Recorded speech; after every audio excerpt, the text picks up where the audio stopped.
Ժամանակին այս օրենքը ընդունելու ժամանակ հիմնավորումը այն էր, հիմնավորումներից մեկը այն էր, որ մենք ուժեղացնում ենք տեղական ինքնակառավարման մարմինները, նաև հաշվի ենք առնում միջազգային փորձը, գեղեցիկ խոսքեր, գեղեցիկ լոզունգներ եւ դրա տակ կար նաև իհարկե նաև հիմնավորումներ, ես հիմա ուզում եմ հասկանամ, այդ ինչ եղավ այդ միջազգային փորձը։ Այդ ինչ եղավ այդ խոսքերը, լոզունգները, կոչերը, որ մենք ուժեղացնում ենք տեղական ինքնակառավարման մարմինները։ Հիմա պետք է ուժեղացնենք տիմերը, բանա փոխվել։ Խնդիր կա, այդ խնդիրը կարգավորումներով կարող եք լուծել։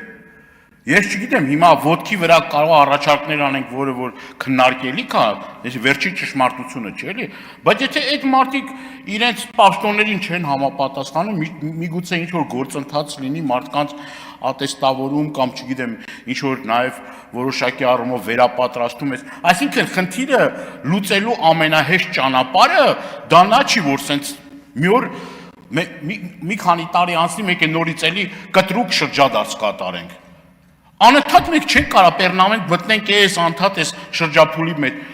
տանք, նորից վերցնենք, նորից բան անենք, չի լիցես Ժորժ ջան։ Մենք բոլորս պիտի շահագրգռված լինենք, որ տիմերը ուժեղանան, հզորանան։ Դա է ամենաճիշտ ու ամենաընդունելի տարբերակը մեր պետության համար։ Վաղ իշխանությունների կփոխվեն, ով կգան, ով չեն գա, էական չի։ Պետք է ուժեղ թիմ ունենանք, ուզում ենք ուժեղ երկիր ունենանք, ուժեղ թիմ ունենանք։ Լիազորություններ, պարտականություններ, իհարկե նաև ես